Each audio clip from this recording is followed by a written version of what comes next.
Puteri alam jin dan bunian. Di sebalik suasana hutan dan di atas pergunungan yang indah, terselit seulas nama yang utuh menjadi tatapan ramai pihak berkenaan kewujudan beliau. Sama ada beliau benar-benar wujud atau sekadar mitos rakyat jelata suatu ketika dahulu, bolehlah direnungkan bersama. Namun apa yang pasti, video kali ini akan memaparkan kisah kehidupan seorang puteri yang popular di kalangan masyarakat Melayu di negara kita. Beliau banyak dikatakan dengan keilmuan mistik purbakala sehingga beliau tidak pernah meninggal dunia, malah masih hidup ketika ini.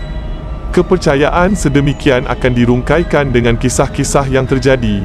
Namun sebagai makhluk yang diciptakan, kita semua percaya tidak ada yang kekal di dunia ini. Tetapi apakah yang menyebabkan kepercayaan ini menjadi begitu kuat sehingga ramai yang masih mempercayai kewujudan puteri tersebut?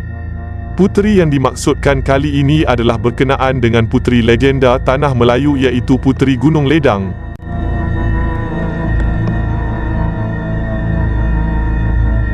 Biodata Puteri Gunung Ledang. Nama beliau yang asal ialah Raden Puteri Mas Nyawa, kemudian digelar Raden Puteri Ratna Gumilah Sari atau Puteri Siti Jamilah. Bapanya ialah Sultan Ali Akbar Al-Fatahilah bin Prabu Brawijaya. Ibu beliau ialah Raden Siti Mutasimah binti Raden Rahmat atau Sunan Ampel. Puteri Gunung Ledang dilahirkan di Bintoro, Demak pada tahun 1485 Masihi. Dibesarkan oleh bapanya yang pada masa itu belum menjadi Sultan Demak. Bintoro Demak pada asalnya adalah hadiah dari bapa Raden Patah kepada Sunan Ampel untuk menubuhkan pesantren pertama Pulau Jawa. Pada tahun 1501 Masihi, Raden Puteri Jamilah dikawinkan dengan sepupunya Raden Abdul Kadir bin Raden Muhammad Yunus bin Said Khalid Al-Idrus. Raden Abdul Kadir adalah anak Adipati Jepara. Pada tahun 1478 Masihi, Bintoro Demak melancarkan serangan ke atas Majapahit dan kerajaan Hindu ini runtuh. Maka berdirilah Bintoro Demak mewakili Majapahit yang akhirnya bergelar Kerajaan Islam Demak. Sultan Al-Fatah sebenarnya tidak ada anak lelaki, yang ada anak lelaki ialah adiknya Raden Husin. Disebabkan Raden Husin rapat dengan Raden Fatah, anak-anak lelaki Raden Husin dididiknya sebagai anak angkat. Pada tahun 1506 Masihi, Raden Siti Jamilah datang ke Pulau Besar untuk menuntut ilmu agama Islam. Pada masa itu Syekh Sultan Arifin Said Ismail menjadi ketua ulama di Pulau Besar. Maulana Ishaq dan Said Tanauddin masih ada di pulau itu. Hasil perkahwinan dengan Raden Abdul Kadir, maka lahirlah Raden Abu Bakar yakni 1502 hingga 1521 Masihi dan Raden Abu Syahid yakni 1503 hingga 1521 Masihi. Kedua anaknya syahid di Pulau Besar pada tahun 1521 Masihi. Raden Abdul Kadir menjadi Sultan Demak kedua pada tahun 1518 Masihi. Di masa ini sultan ini telah ada 3 orang isteri, iaitu: pertama, Raden Puteri Siti Jamilah, anaknya Raden Abu Bakar dan Raden Abu Syahid. Kedua, Raden Puteri Mas Ayu binti Sunan Gunung Jati tiada anak. Ketiga, Syarifah Siti Zubaidah binti Syekh Sultan Arifin Said Ismail yang melahirkan Raden Abdullah. Setelah Demak kalah dalam pertempuran dengan Melaka pada tahun 1521 Masihi, Raden Puteri Jamilah menyepi ke Gunung Ledang. Beliau memang bersedih kerana suami dan 2 anak tercintanya syahid di Pulau Besar. Di samping itu, perebutan takhta berlaku di Demak di antara Raden Terengganu dan Raden Kikin, menyebabkan Raden Kikin dibunuh. Raden Yunus bin Raden Husin, adik bungsu Raden Terengganu, lari ke Palembang dan menukar nama ke Kiai Gedeing Suro. Pada tahun 1645 Masihi, Puteri Siti Jamilah atau Puteri Gunung Ledang wafat dan disemadikan di samping makam suaminya.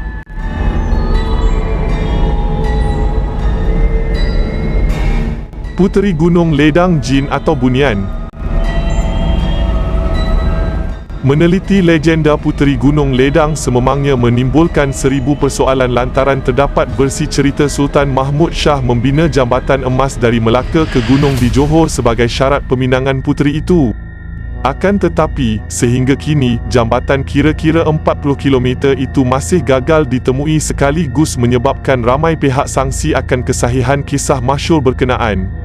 Cerita Puteri Gunung Ledang sememangnya terkenal dan dicatatkan dalam kitab Melayu Lama, antaranya Salalatus Salatin atau Sejarah Melayu dan Hikayat Hang Tuah, selain diperturunkan secara lisan daripada generasi lama ke generasi baharu. Justeru, ada banyak versi kisah puteri jelita berkenaan dan satu daripada versi itu bermula dengan kemangkatan Permaisuri Sultan Mahmud Shah iaitu Sultan ke-8 dan terakhir memerintah Kerajaan Melaka dari tahun 1488 hingga 1511.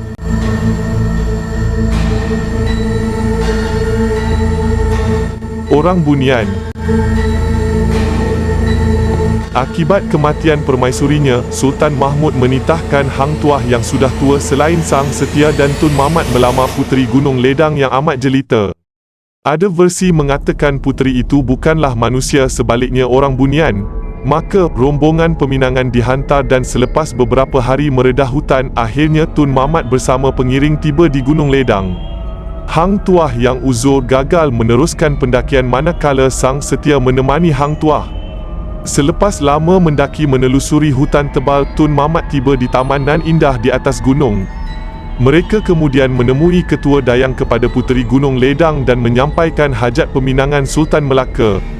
Selepas lama menunggu jawapan, akhirnya datang seorang nenek bongkok menyampaikan syarat 7 hantaran Puteri Gunung Ledang, iaitu jambatan emas dari Istana Melaka hingga ke puncak Gunung Ledang, jambatan perak dari puncak Gunung Ledang ke Istana Melaka, 7 dulang hati nyamuk, 7 dulang hati kuman, 7 tempayan air mata anak dara, 7 tempayan air pinang muda dan semangkuk darah Raja Muda Melaka.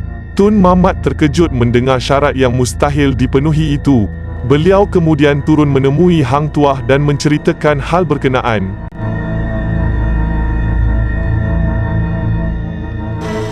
Sultan menjadi zalim.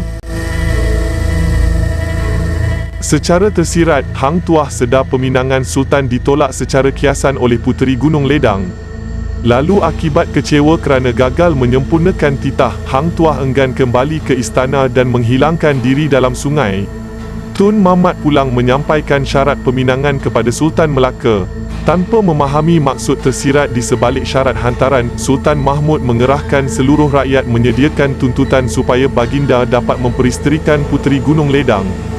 Keadaan dalam negara menjadi kacau bilau apabila rakyat dikerah membina jambatan emas dan perak sehingga seluruh emas dan perak milik kerajaan dilebur.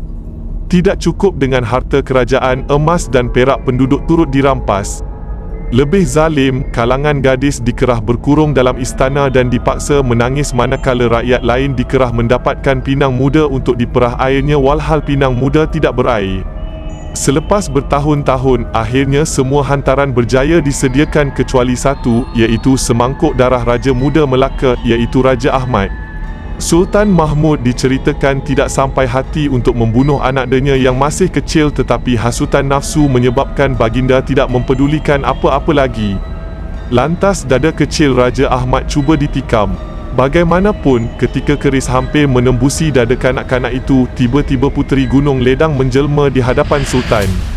Puteri itu menzahirkan kekecewaannya terhadap Sultan Mahmud yang sanggup menindas rakyat dan menumpahkan darah zuriatnya sendiri kerana tergila-gilakan wanita yang tidak pernah dikenali. Puteri Gunung Ledang menjelaskan beliau menolak pinangan Sultan Mahmud dan rentetan kejadian itu akhirnya menginsafkan baginda.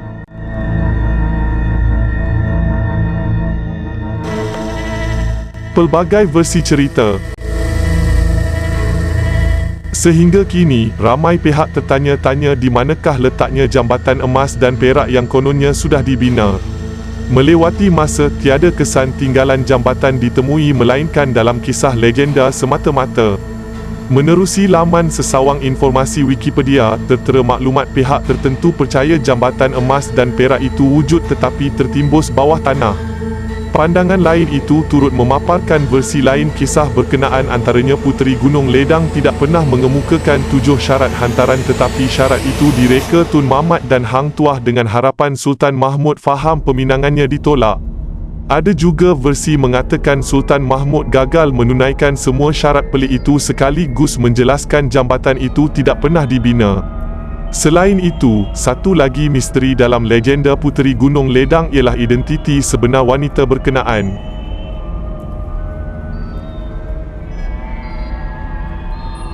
Puteri Raja dari Jawa. Ada juga cerita disebarkan kononnya Puteri Gunung Ledang bukanlah manusia tetapi Ratu Bunian, jin atau makhluk kayangan. Bagaimanapun, ada juga pihak dan pengkaji yakin Puteri Gunung Ledang adalah manusia iaitu Puteri Raja dari Jawa. Puteri itu turut dikenali sebagai Raden Puteri Mas Nyawa, Gusti Puteri Ejeng Ratno Dumilah Sari, Raden Ratna Gumilah Sari, Raden Puteri Ratna Gumilah Sari dan Puteri Siti Jamilah binti Sultan Alam Fatah Al-Akbar. Mengikut pendapat itu, ketika remaja Puteri Gunung Ledang dihantar ayahandanya dari Jawa untuk menuntut ilmu agama di Pulau Besar, Melaka. Selepas itu, puteri berkenaan berpindah ke Gunung Ledang bersama pengikutnya untuk bersuluk dan mendekatkan diri dengan Allah Subhanahu Wa Taala. Mengenai dakwaan kononnya Puteri Gunung Ledang adalah bunian atau jin, pihak skeptikal berhujah sememangnya gunung dan hutan menjadi kediaman jin dan tidak mustahil makhluk halus itu menyamar sebagai Puteri Gunung Ledang untuk menipu manusia. Begitulah kisah kehidupan seorang puteri yang masih dipercayai wujud sehingga kini di puncak Gunung Ledang yang terletak di negeri Johor Darul Takzim. Sesungguhnya dalam kepercayaan ini janganlah kita bimbang dengan kekuasaan sesama makhluk. Apa yang penting rasa hormat terhadap sejarah terdahulu perlulah kita bawakan. Dalam kepercayaan orang di zaman ini masih menebal dengan kewujudan Puteri Gunung Ledang dan kebanyakannya adalah di kalangan mereka yang mendaki Gunung Ledang tersebut. Sejarah telah membuktikan bahawa tempat-tempat yang tidak berpenghuni seperti hutan, gunung, aliran sungai dan sebagainya adalah kediaman bagi makhluk lain. Namun apa yang perlu dilakukan adalah mengadakan sifat hormat terhadap alam semula jadi selain menjaga adab ketika berada di tempat-tempat seperti itu. Demikian dulu video dari kami untuk kali ini. Semoga anda semua terhibur dan terima kasih kerana setia menonton. Jumpa lagi di video seterusnya.